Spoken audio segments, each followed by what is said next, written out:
अभिनव फिर से जॉनी नाम के उस आदमी से टकरा गया था जिसकी उसने एक बार जान बचाई थी। हालांकि आज वो फिर से प्रॉब्लम में था और अपने आप को कुछ आदमियों की मार से बचाने के लिए अभिनव के सामने गिड़गिड़ा रहा था। अभिनव को इस बात का भी ध्यान रखना था कि कोई उसे एटॉमिक बार के आसपास देखकर पहचान ना ले। चिंता मत करो, अभिनव ने जॉनी से कहा और उसके बाद अपनी जेब में हाथ डालकर एक मास्क निकाला और उसे मुंह पर लगा लिया। उस मास्क के लग जाने के बाद अब अभिनव को कोई नहीं पहचान सकता था। आखिरकार वो सभी लोग अभिनव के इर्द गिर्द आकर जमा हो ही गए। अभिनव, जॉनी और उन लोगों में बस कुछ ही कदमों का फासला था। तुम्हें क्या लगता है कि तुम हमसे बचकर निकल जाओगे? अबे तुम जैसे लोग तो जिंदा ही इस वजह से हो क्योंकि हम तुम्हें मारना नहीं चाहते, वरना जिस दिन हमारा बस चले उस दिन तुम्हारी सांस रोक दे। एक आदमी ने गुस्से में कहा। उसके सभी साथी गुस्से में धधक रहे थे और अभिनव शांति से खड़ा उन्हें देख रहा था। आखिर में उसने एक गहरी सांस ली और घबराए हुए जॉनी को अपने पीछे कर लिया। उसने धीरे से जॉनी से कहा, पीछे रहना and trust me. I do, मैं हमेशा आप पर ट्रस्ट करता हूं, जॉनी ने कहा। यह सुनते ही अभिनव ने एक पल के लिए जॉनी की आंखों में देखा। उसकी आंखों में उम्मीद नजर आ रही थी। जब लक्ष्य अभिनव से अपने परिवार के बारे में बात करता था तब उसकी आवाज में भी वैसी उम्मीद नजर आती थी। अभिनव के ऊपर बहुत सारे लोगों का दारोमदार था और वो किसी की उम्मीदों को टूटने नहीं देना चाहता था। ठीक तभी और एक आदमी की आवाज आई। उसने कहा, क्या हो रहा है यहाँ?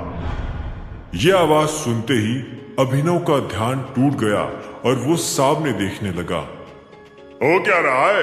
दो दिलों का मिलन? किसी ने कहा। उसकी बात सुनते ही सब लोग जोर से हंसने लगे। अभिनव ने उस आदमी को ध्यान से देखा। देखने में वो ही इस ग्रुप का लीडर लग रहा था। अभिनव ने उस आदमी से धीरे से कहा, जाने दो इसे। नहीं तो मेरी जान ले लेगा। उस आदमी ने अभिनव को छेड़ते हुए कहा और सब लोग उसकी बात सुनकर हंसने लगे। अभिनव कुछ नहीं कह रहा था। इस बात का फायदा उठाते हुए उस आदमी ने आगे कहा, क्या मैं मेरी और अपने आदमियों की जान की भीख मांगना शुरू कर दूं?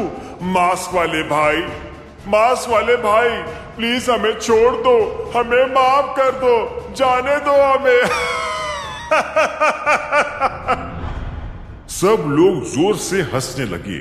तभी उनमें से एक आदमी का ध्यान अभिनव के मास्क पर गया और उसने कहा, वैसे इस आदमी ने मास्क क्यों लगा रखा है? बुखार है क्या? क्या ये सोच रहा है कि इस मास्क के रहते हमारे मुक्के इसे महसूस नहीं होंगे और इसका थोबड़ा बच जाएगा? अभिनव से अब रहा नहीं जा रहा था। इन लोगों की जुबान हद से ज्यादा चल रही थी। ऐसे में उसने उन लोगों की तरफ कदम बढ़ाने शुरू कर दिए। उन लोगों के लीडर ने फिर से अभिनव को छेड़ने के लिए अपने ही आदमियों से कहा, अरे कितने बेशर्म लोग हो तुम सब! इतने सारे मिलकर इस एक अकेले अबला मर्द को पीटोगे? तुम्हें शर्म नहीं आती? तुम तो मर्द कहलाने के लायक भी नहीं हो। अभिनव उस आदमी को बड़े ध्यान से देख रहा था। उसके चेहरे पर पहले से एक चोट का निशान था और वो उसकी शक्ल को और ज्यादा भद्दा बना रहा था। अभिनव ने एक गहरी सांस ली और उस आदमी की आंखों में देखते हुए बोला, तेरी जुबान बहुत चल रही है। चल, आज इसे बाहर निकालकर थोड़ा आराम दे देते हैं। चुपचाप जहां से आया है वही चला जा, वरना ऐसा हाल करूंगा कि कहीं जाने के लायक नहीं बचेगा। अभिनव की बात सुनते ही उस आदमी ने पलटकर अपने लड़कों को देखा और बोला, सुना तुम लोगों ने भैया क्या कह रहे हैं? जहां से आया हूं वही चला जाऊं मैं। मैं एक बार जहां से आता हूं वहां कभी नहीं जाता, लेकिन जो लोग मुझसे इस तरह की बात करते हैं मैं उन्हें ऐसी जगह भेज देता हूं जहां से वो कभी वापस नहीं आ पाते। ये सुनते ही सब लड़के जोर से हंसने लगे। इस बीच अभिनव को पीटने के लिए उन्होंने अपने हाथ पैर कस लिए। इतने में उस आदमी ने आखिरी बार अभिनव से कहा, तुम बहादुर हो, लेकिन ये मर्दों की लड़ाई है और तुम हो अभी बच्चे। उस पाले को छोड़कर इस पाले में आ जाओ, लड़के से मर्द बना दूंगा। चलो अब चुपचाप घर जाओ और दूध पीकर अच्छे से सो जाओ। चलो जाओ, मम्मी को इतनी रात तक इंतजार नहीं करवाते। उस आदमी ने कहा और अभिनव के सीने पर अपनी उंगलियां रखकर उसे जाने के लिए हल्का हल्का धक्का देने लगा। अभिनव ने उसका हाथ पकड़ा और उसे धीरे से मरोड़ते हुए बोला, और अगर घर जाने के बजाय मैं ये करूं तो? इतना कहते ही उसने उस आदमी का हाथ और जोर से मरोड़ना शुरू कर दिया। अभिनव ने उसे इतना कसकर पकड़ा हुआ था और इतना जोर से मरोड़ रहा था कि उस आदमी की हालत खराब हो गई। वो अपने चेहरे से दिखा नहीं रहा था, लेकिन उसकी जान निकली जा रही थी और अपने आप को बहुत संभालने के बाद भी वो आखिरकार नीचे गिर गया। वो आदमी अब अभिनव को गुस्से से देख रहा था। उसने जोर से चिल्लाते हुए कहा, पकड़ो साले को। उसकी बात सुनते ही सब लोग चीते की तरह अभिनव और जॉनी पर टूट पड़े। जॉनी और 2 कदम पीछे हुआ और पूरे तमाशे को देखने लगा। इधर अभिनव उन सभी लड़कों को ध्यान से देख रहा था। जैसे ही एक आदमी ने उसे मुक्का मारने की कोशिश की, वैसे ही अभिनव ने उसका हाथ पकड़ लिया। उसने उसे मरोड़ा और उसकी जांघ पर लात मारकर जांघ की हड्डी तोड़ दी। इसके बाद वो उन सभी लड़कों पर टूट पड़ा और एक के बाद एक उन्हें दनादन मारता रहा। वो किसी की गर्दन तोड़ रहा था तो किसी के हाथ। जिस स्पीड से वो लड़के अभिनव की तरफ बढ़ रहे थे, उसकी दुगनी स्पीड से वो जमीन पर गिरते जा रहे थे और एक बार जो गिर रहा था वो दोबारा उठने का नाम नहीं ले रहा था। तभी अभिनव ने एक लड़के का मुक्का पकड़ा और उसे इतनी जोर से मसला कि उसकी हड्डियों का पाउडर बन गया। ठीक इसी वक्त एक आदमी पीछे से आया और उसने अभिनव की पीठ पर वार कर दिया। अभिनव तुरंत पलटा और उस आदमी के मुंह पर एक जोरदार मुक्का जड़ दिया। ये सब क्या हो रहा है? ठीक तभी उस लीडर ने चिल्लाते हुए कहा। जिस तरह से अभिनव उसके आदमियों को एक के बाद एक धो रहा था, उसे देखकर उसे बहुत गुस्सा आ रहा था। उसने अपनी जिंदगी में आज तक कभी ऐसा कुछ होते हुए नहीं देखा था। जब उससे और बर्दाश्त नहीं हुआ तो वो अपनी जगह से उठा और बोला, निकलो यहाँ से, निकलो। अपने लीडर की बात सुनते ही सारे लड़के दुम दबाकर भागने लगे। अभिनव का मन तो किया कि वो उन्हें पकड़कर तब तक पीटे जब तक कि उन्हें चारपाई पर ना ले जाना पड़े, पर फिर उसने अपना इरादा बदल लिया और उन बरसाती मेंढकों को उछल उछल कर भागते हुए देखने लगा। ये नजारा देखकर जॉनी को भी मजा आ गया था। आपसे बेस्ट पूरी दुनिया में कोई नहीं है टाइगर, जॉनी ने कहा और अभिनव को सलाम करने लगा। तुम अपनी हालत एक बार देखो, ऐसी हालत में भी तुम्हें सलामी देने की सूझ रही है। इन लोगों ने तुम्हारा चेहरा देख लिया है। चलो, आज तो मैंने तुम्हें बचा लिया, पर कल क्या करोगे? अभिनव ने जॉनी से पूछा। भले ही उसने जॉनी को बचा लिया था, लेकिन उसकी चिंता सिर्फ इससे खत्म नहीं हुई थी।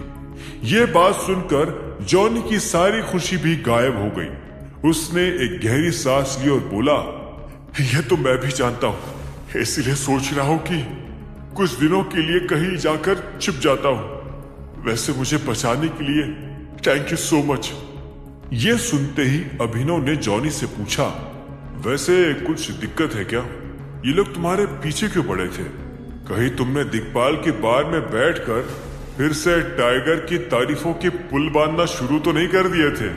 अभिनव का सवाल सुनते ही जॉनी जोर से हंस पड़ा और बोला, हाँ, ये अच्छा था टाइगर, लेकिन इस बार मैंने ऐसा कुछ नहीं किया। करना तो मैं उस दिन भी नहीं चाहता था, लेकिन उस दिन थोड़ी ज्यादा हो गई थी। अभिनव ने जॉनी की हालत देखते हुए कहा, मुझे तो उस दिन से ज्यादा आज की लग रही है। यह सुनते ही जॉनी फिर से हंसा और बोला, नहीं, आज ऐसा कुछ नहीं है। असल में मैं एक इन्वेस्टिगेशन पर निकला हूं। इन्वेस्टिगेशन? तुम पुलिस वाले हो क्या? अभिनव ने पूछा।